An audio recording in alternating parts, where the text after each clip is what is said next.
The story that built your success? Maybe the story that is burning you out. Not because there's something wrong with you, but because the beliefs that helped you become successful, like, I have to be the strong one, or if I don't do it, it won't get done, and everyone depends on me, can quietly become the very patterns that leave you exhausted. On the Trust Tax Investigation, we're discovering how these stories shape the way we work and lead. Then on October 15th, comedian Merritt Khan and I invite you to rewrite your story. The podcast helps you understand the story you've been living. Rewrite Your Story helps you choose the one you'll live next. Learn more at rewriteyourstoryevent.com. If you only remember one thing from this week, remember this. Burnout doesn't begin the day you feel exhausted. It begins long before that. Welcome back to the Trust Tax Investigation. Over the past week, we've been asking a simple question. When does success stop feeling like success and it feels like a trap? Since July 20th, you've heard 3 remarkable conversations with Danielle Griffin, Zoe Thompson, and Sandra Wood. 3 different careers, 3 different life stories, yet they all describe the same invisible turning point. Not burnout, not collapse. The moment they realize, I can't keep doing it this way. Danielle reminded us that our bodies often recognize the cost before our minds do. Zoe showed us that from the outside, things could look good, but internally, something doesn't align, and achievement alone isn't enough. Sandra revealed how easy it is to spend years performing a version of ourselves that the world expects while losing touch with the person underneath. Different stories, the same realization. Something had changed. If you haven't listened to those conversations yet, I encourage you to go back and start there. They lay the foundation for everything we're about to explore, because this week, our investigation takes a different turn. We're no longer asking what happened. We're asking why. Why do intelligent, capable, caring people slowly become disconnected from themselves? Why do we normalize carrying more and more responsibility until it simply feels like it's who we are? Why does burnout seem to surprise us when in reality the clues have been there all along? This week, you'll hear from 3 extraordinary guests who approach the questions from very different perspectives. Hannah Kerman, Melanie Gray, and Angela Kerek. Different disciplines, different expertise, yet together they reveal something remarkable. Burnout isn't caused by one bad day. It's the result of patterns that quietly shape how we think, how we lead, and how we respond to the world around us. Today, Angela Kerek brings the perspective of elite performance, showing how success, pressure, and identity become deeply connected. Let's get started. You left Eastern Europe at the age of 16 with one bag, and you became a professional tennis player. Then rebuilt your entire life into big law, and then rebuilt it again. 3 lifetimes within one lifetime. And now you're doing it again into entrepreneurship. Most people would call any one of those chapters a full career. What was the through line, the thing that is actually driving you across all of these different domains? A very difficult question. So, while you walk on the line, you don't even know. So the only thing I can say is what I see now, or what I think was a line. And if there is, one concept of what follows through them is some type of winning. So basically, it's winning from different angles. And it's has always something to do about traveling. So it was when I left Romania, we actually traveled. We traveled by car and went from the east to the west. We went physically from the east to the west, but we also traveled in our minds. I left with my father. I have to add. So my mother and my brother stayed behind because this was the only way we could leave the country. But we traveled with a car from country to country. And the more we went to the West, the more we arrived in the West, like literally in the mentality of the West. So that type of traveling we did. And then wherever I was and whatever I did, the meaning of what winning is kept changing. This is how I reconcile my story at the moment from here where I am now. That is very fascinating. And I'd love, as we go through this episode, to understand what are the different angles, kind of like looking at a diamond, looking at it from different facets of your definition of winning. Yeah, so it travels in a big picture summary. It travels from a winning, either winning or being nothing. So either winning the trophy, winning number one, or being some type of ranking. So if you don't make it, you are nothing. Then it travels to the world of the law firms, where just being in that top law firm meant being some top ranking and doing well and, being fulfilled and growing.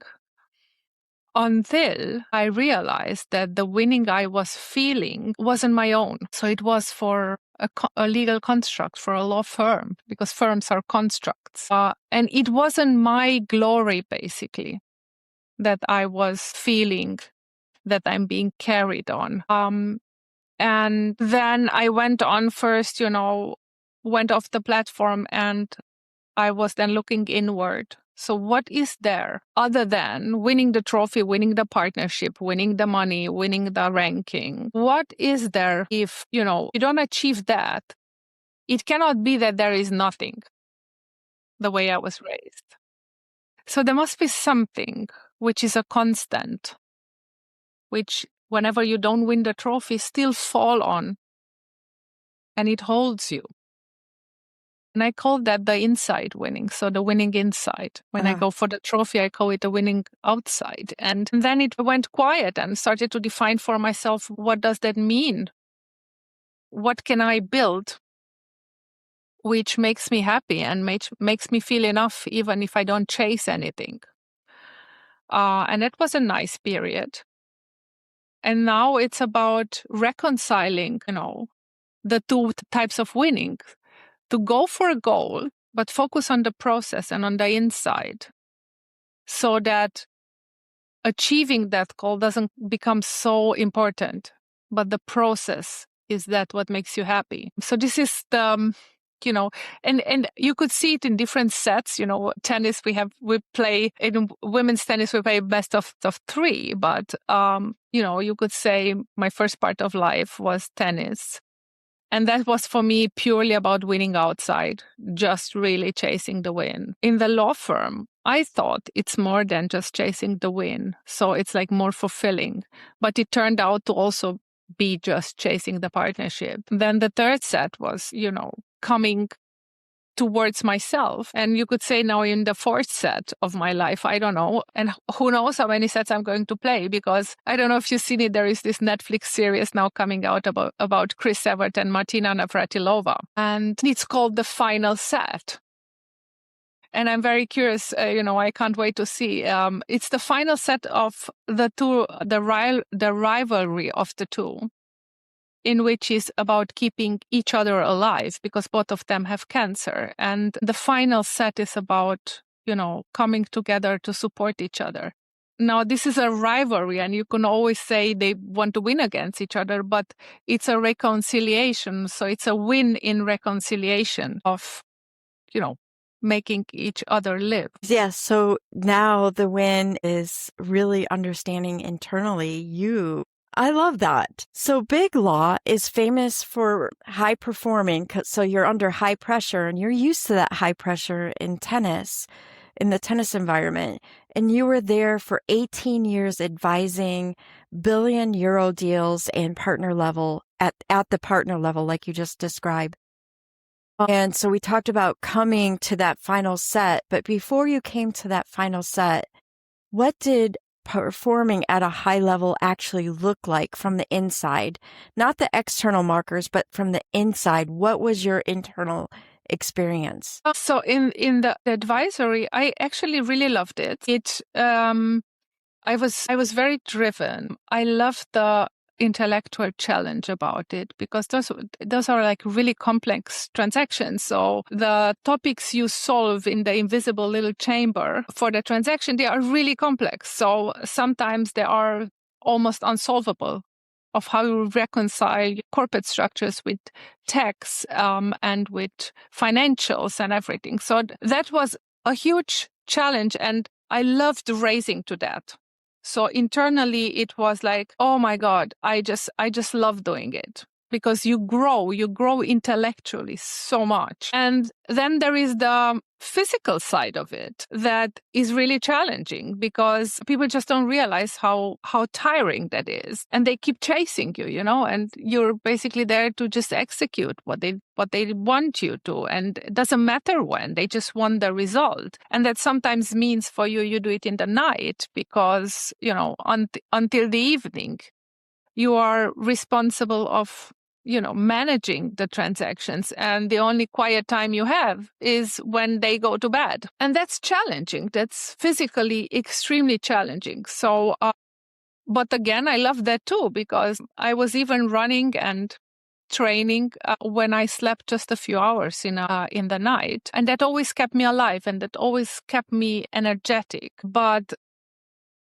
what you're actually running on when you advise under such pressure is adrenaline. So it's feeding you. It's like a beast, and you want more challenge, and you love it. And then, I don't know, you hope that people recognize it. And sometimes they do, sometimes they don't. So, so from the inside, when you're on a tennis court, imagine the inside of a tennis court like a share price, which is going like up and down, right?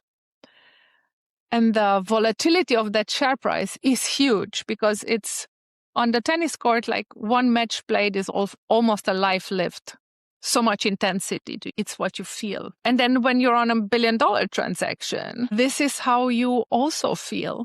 It's not the same intensity, but the volatility is really high of the feelings you have. The highs and the lows are very high and very low. And it changes within a shortest period of time, the spikes and the lows. So this is how it feels. And if a transaction is over, you basically fall into the abyss because the adrenaline is gone. So you're a junkie.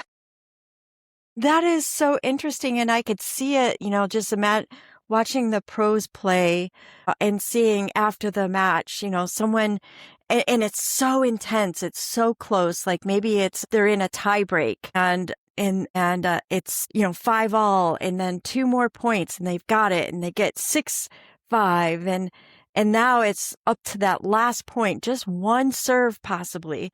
And then it goes in, the other person misses and the person that won is at 7-5 or what have you is like on the ground and crying because of that intense emotion. It's relief. Yeah, sometimes it's so much relief, that actually you made it and actually that it's over. It's also a relief. So now imagine you're in the tiebreak you just described and it's 5-all. And then you have like maximum of 30 seconds between 2 points. This is how it goes. So those 30 seconds, if you don't control your mind in some type of way, those 30 seconds can contain your entire life, basically, because thoughts, if you don't contain them, they just go crazy. It's like within milliseconds, you go from being a winner to a total loser. Your life becoming a glory or you becoming nothing. And it's really hard to contain them because, thoughts are like, I don't know, it's like a million little creatures flying around and you somehow need to channel them. You know what's interesting? I'm just coaching now a little boy, he's 14, on the mental side. And I'm coaching him what to do between the 2 points in those 16 to 25 seconds. And I told him, the research is saying that from a match, it's around 17% of a match is what you actually play. And 83%, nothing's happening, meaning everything is happening in your mind. So it's just 17%. We just train forehands and backhands, you play too. So we just train forehands and backhands. But actually 83% of the match is nothing happening. So everything is in your mind. So everything's about channeling your thoughts. And I'm teaching him a structure of what you do between 2 points. It's a 4-step structure, basically. You need to train.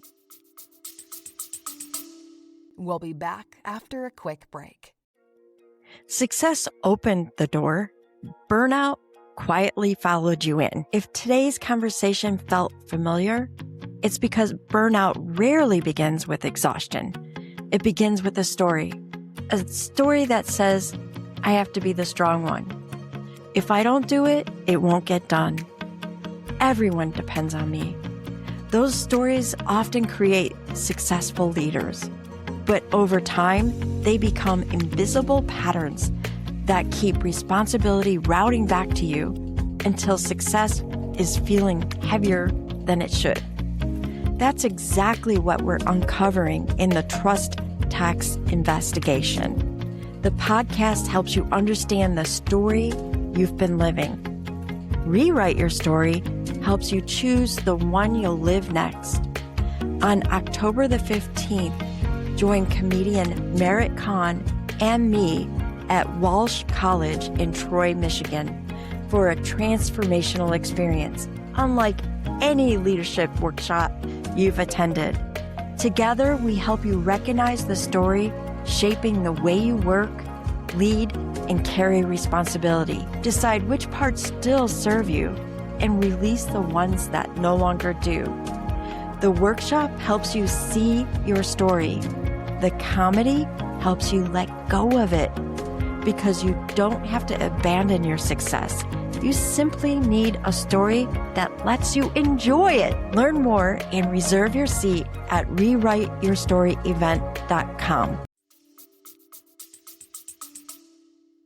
Yeah, I definitely can see that because I do remember, okay, now it's had in, just hit the serve. And I'm at the same time thinking, okay, what does a really awesome serve feel like? What does an awesome serve look like? What does it look like? What is my foot doing? What is my hand doing? I got it. Because I don't know, a long time ago, I have decided that there's 2 tennis players in my body. One is Natasha. She's the evil one who is like, you suck. Mm-hmm. And then there's Leora. I don't know where I got that name. It just happened. And she's the, hey, your body knows what to do. Just relax. You've got this. And I'm like, okay, let's let Leora come in here. Yeah, but it's literally the dialogue you have between Natasha and Leora, which is defining how you perceive a match and whether you win it or lose it on that day. Hannah, Melanie, and Angela aren't telling the same story. They're answering the same question. How do capable, caring people gradually become disconnected with themselves? Hannah reminds us that it begins when we spend more time living up to the expectations of others rather than listening to ourselves. Melanie explains what happens when our nervous systems adapt to the constant demand. High alert becomes normal until we no longer recognize what calm feels like. Angela explains how our identity quietly becomes tied to achievement and responsibility. until caring more isn't just what you do, it's who you believe you are. Different perspectives, same explanation. Burnout isn't caused by a single event. It's the result of small adaptations that over time become the way we live. We stop listening to ourselves. Our nervous system learns that constant pressure is normal. Our identity becomes wrapped up in proving our value. None of it happens overnight. And that's exactly why so many people never see it coming. As we return to today's conversation, ask yourself, which of these adaptations have quietly become normal for me? Because once you understand how you got here, you can begin to choose a different path.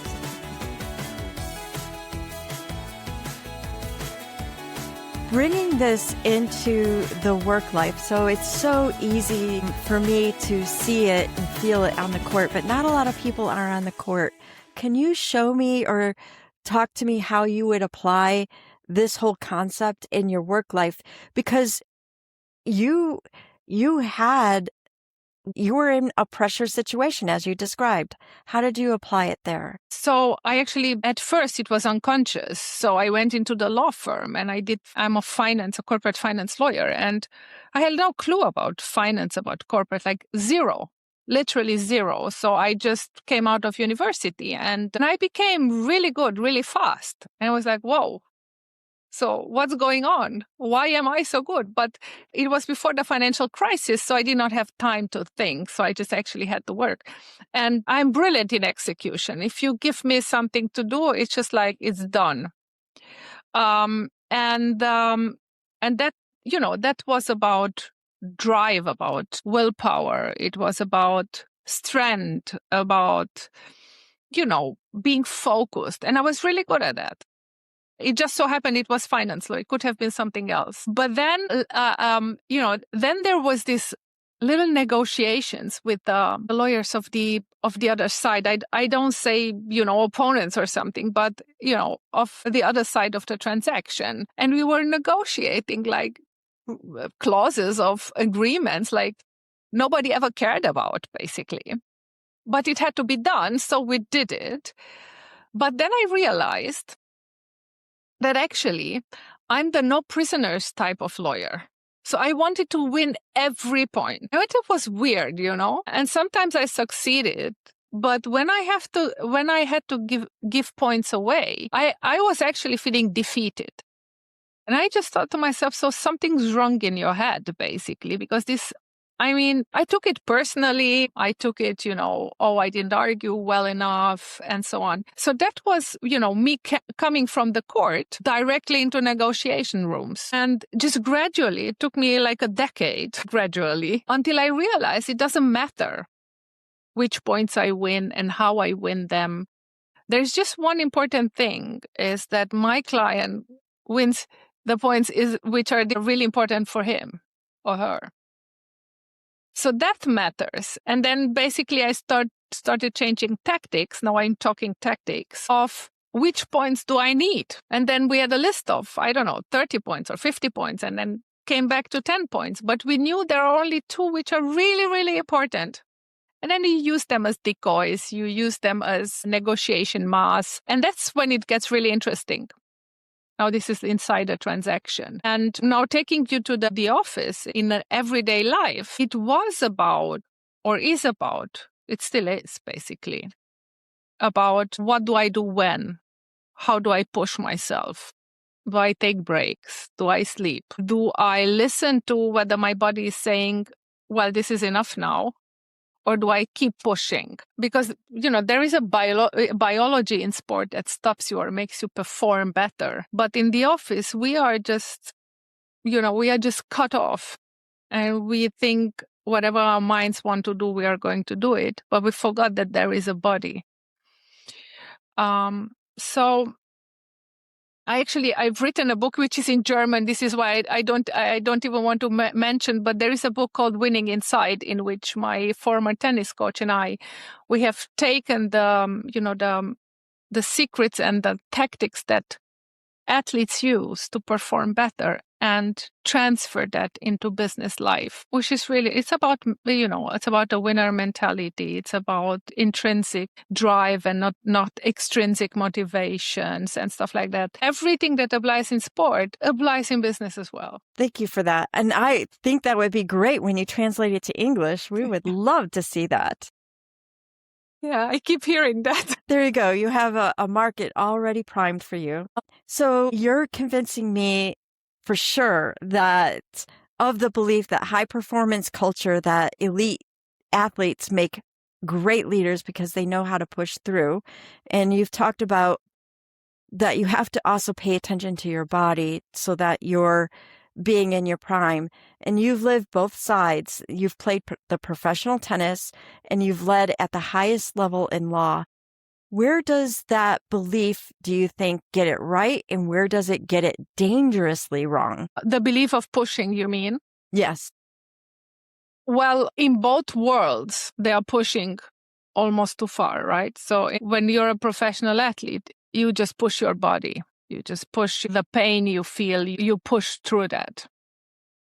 And your mind helps you. Now, in the business world, the problem is that we admire only those who push through.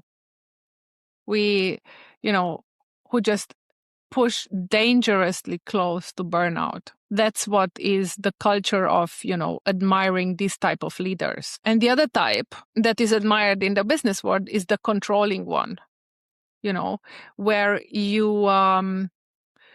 where through fear, through control and fear. So let me just step back from that. This is when, I was raised in a culture in communism where nobody cared what you feel and think. It was just about just do it. And those were just brilliant gymnasts and swimmers and, of the past communist era.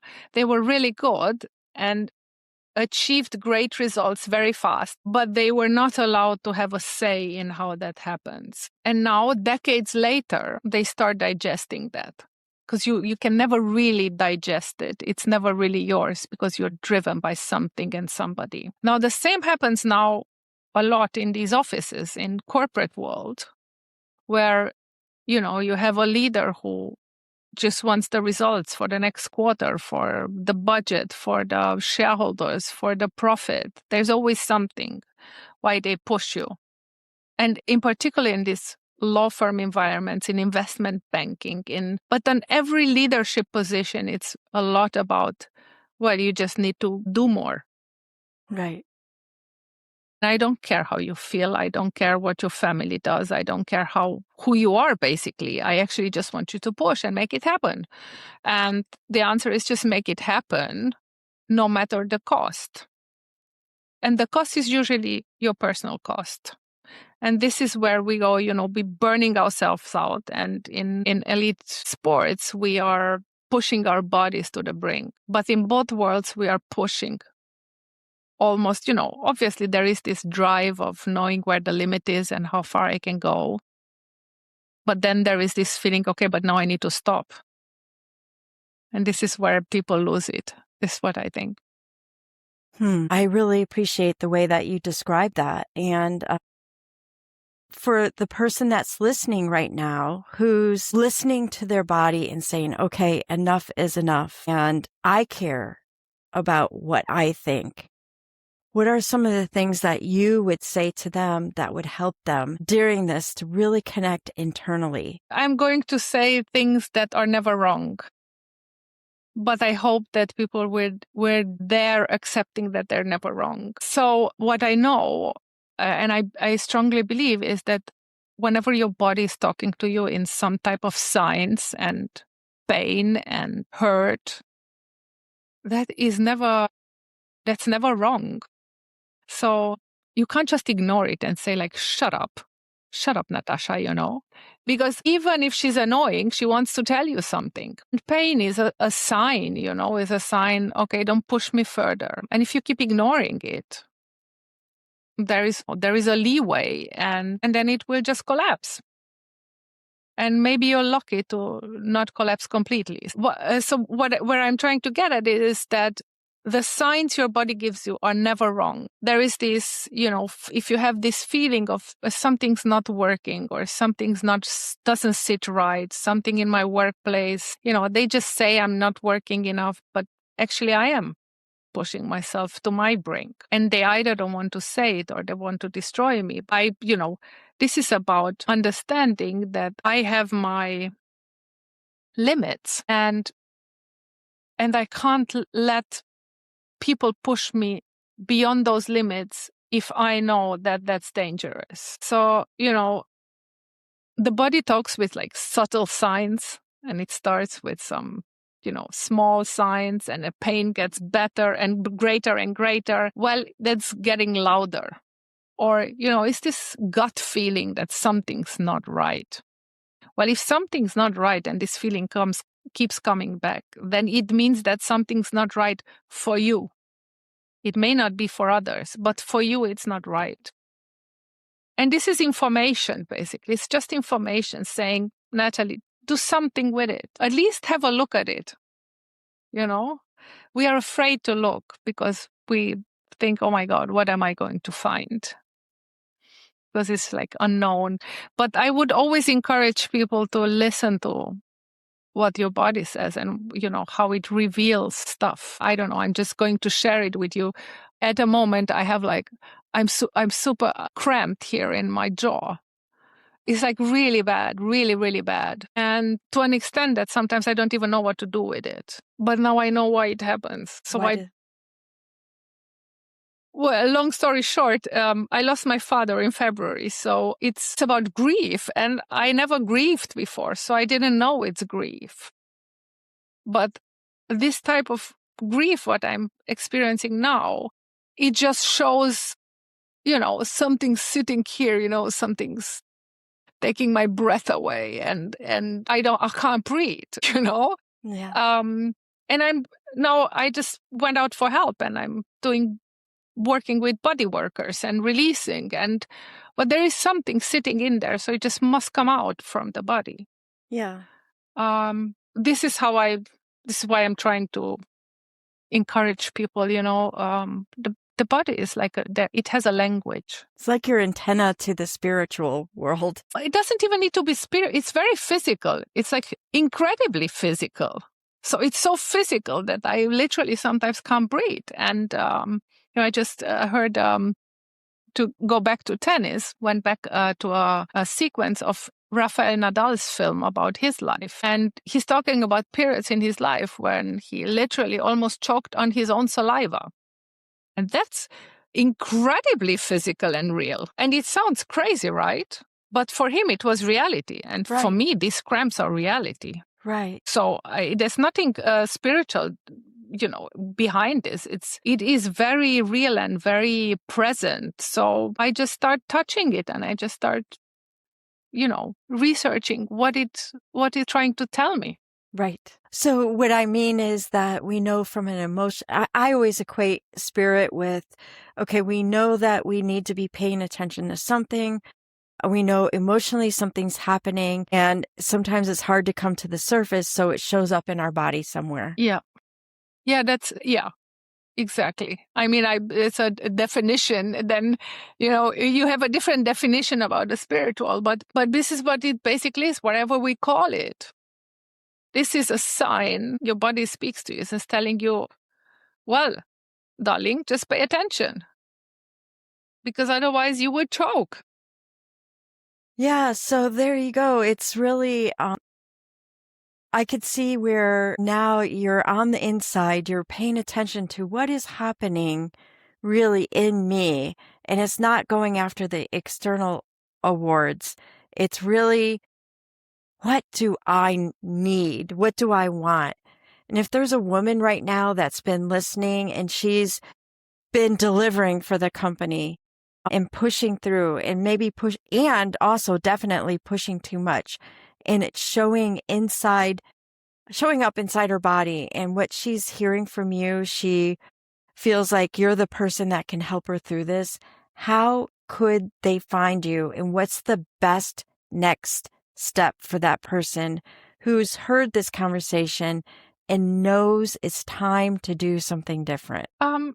You can always reach me to my website. So that's really angelakerek.com. And I'm obviously here and I can always help. But there is this encouragement I want to put out there, which is, also having the courage to help yourself to start listening and to start maybe writing what you hear, what you feel, where you feel it. Have you felt it before? Sometimes we just cry, Sometimes in the office, we just start crying and you don't know why.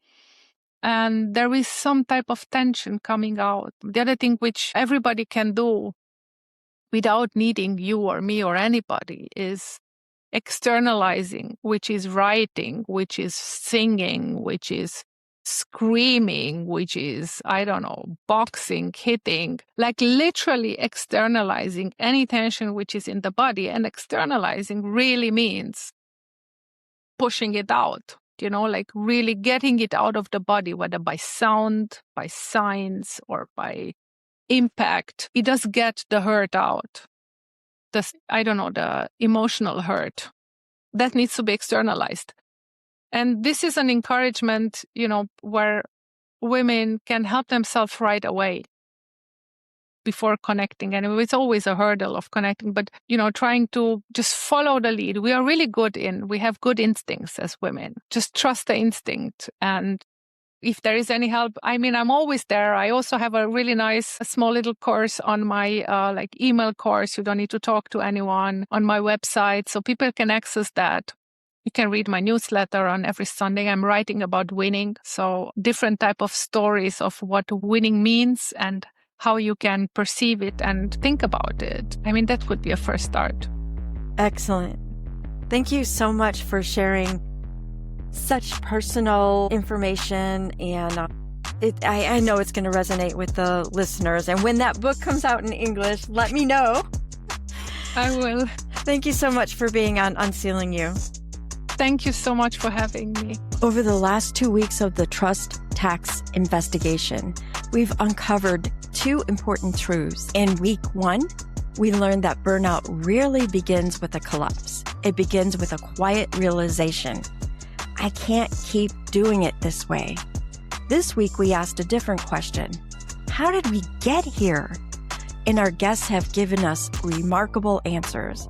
It's not through one catastrophic event. It's not because we're not resilient enough, but because over time, we adapt.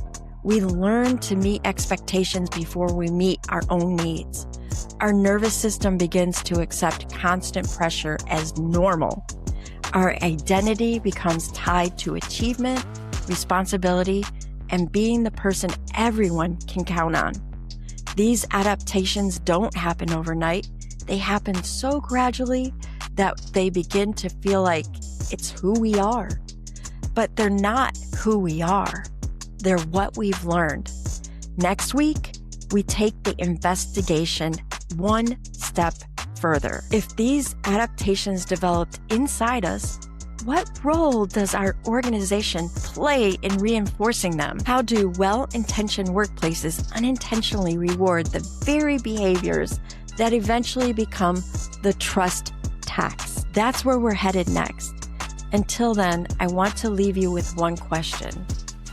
What have you adapted to that no longer serves you? Because the moment you recognize that adaptation is the moment you realize it can change. I'll see you next time as we continue the trust tax investigation.